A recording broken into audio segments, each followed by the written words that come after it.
You are a Navy chaplain, monarch of the Navy Chaplaincy Ministry Support Tool Analysis, with the ability to improve ROI through SEO, all by COB. And you belong to the United States Navy of 237 years. You are in the Navy, and you choose Navy, Marine Corps, and Coast Guard billets that operate forward and onshore and go. Good choice, religious pro. Good choice.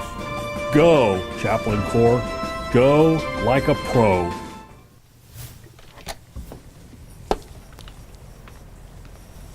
Behind me is the Washington Navy Yard Chapel, where religious services are conducted every day by Naval District Washington chaplains. As we celebrate the 237th birthday of the Chaplain Corps, let's take a look back at the history of a ministry that dates back to the earliest days of our nation. And what better place to do that than here at the historic Washington Navy Yard, the Navy's older shore facility. From the first chaplain, the Reverend Benjamin Balk, who served in the Continental Navy, to the present, Navy chaplains have served.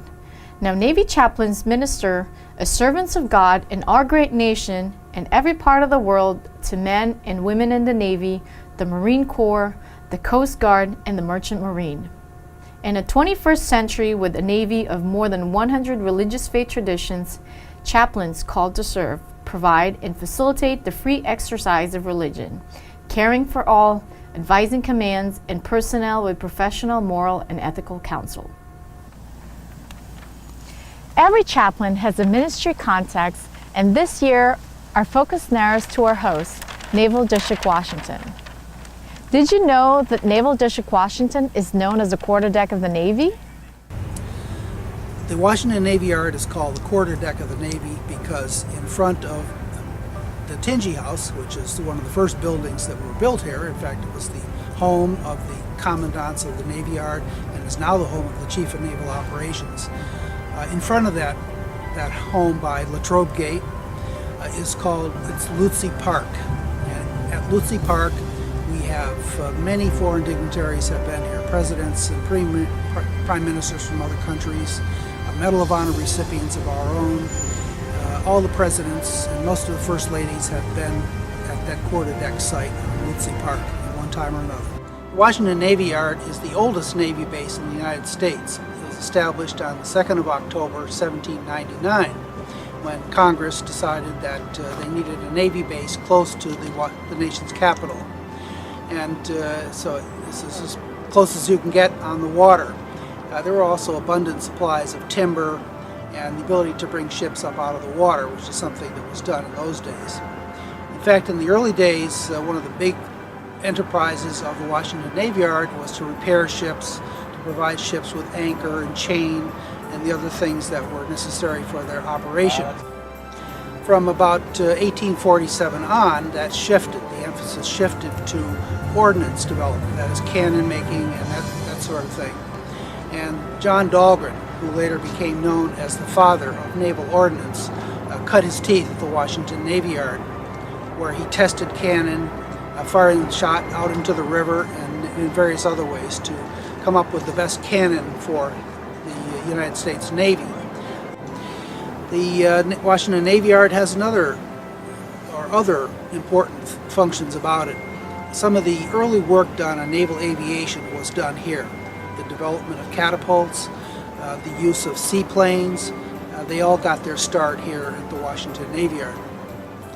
In addition, one of the first testing station for testing the hulls of ships before the ships were built. They would test those at the Model Basin here at the Navy Yard.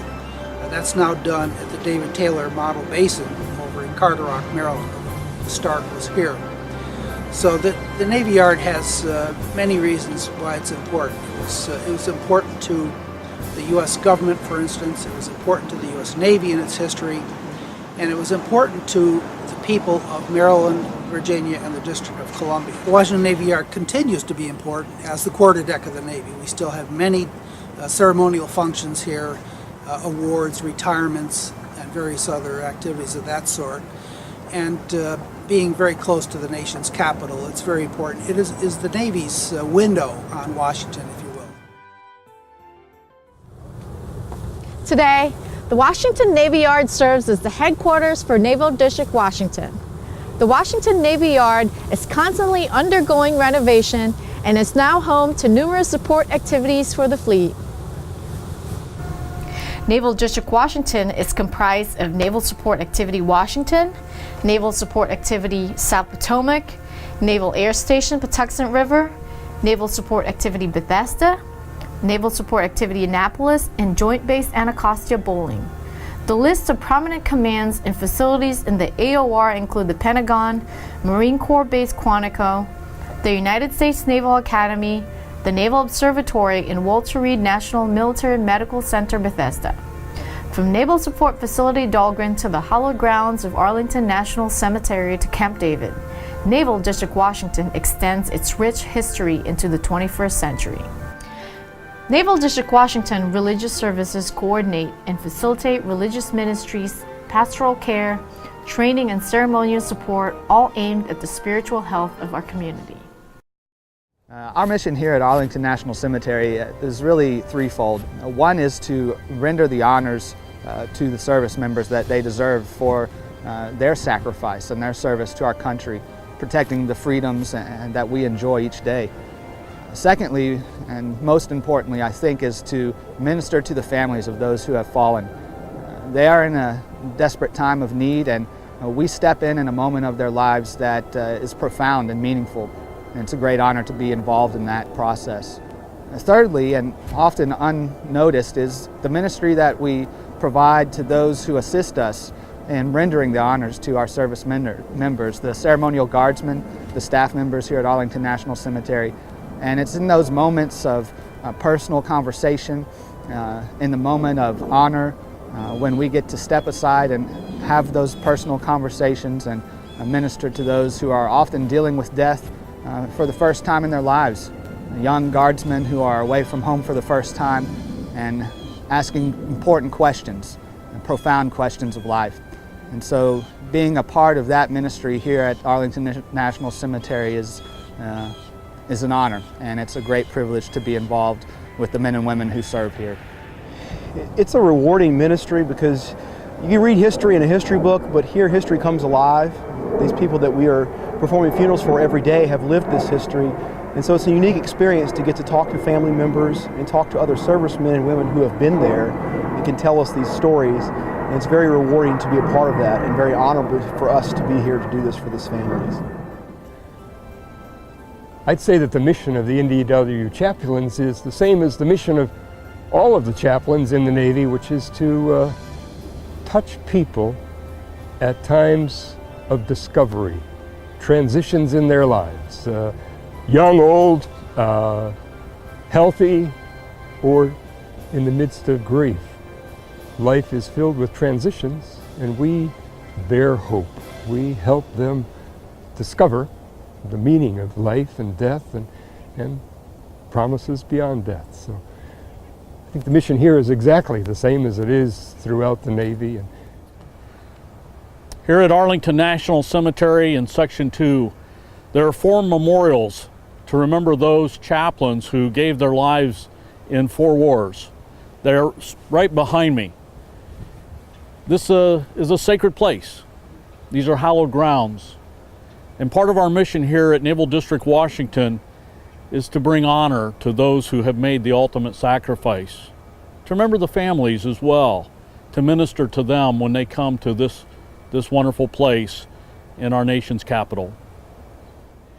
This monument here memorializes the Jewish chaplains who have died in service to their country in World War II, the Cold War, and in Vietnam. The inscription reads, "They were swifter than eagles, they were stronger than lions. May God remember them for good with the righteous of all the world." This monument stands as a witness to the 134 Protestant chaplains who gave their lives during the 2 world wars. The inscription reads, "To the glory of God and the memory of the chaplains who died in the service of their country."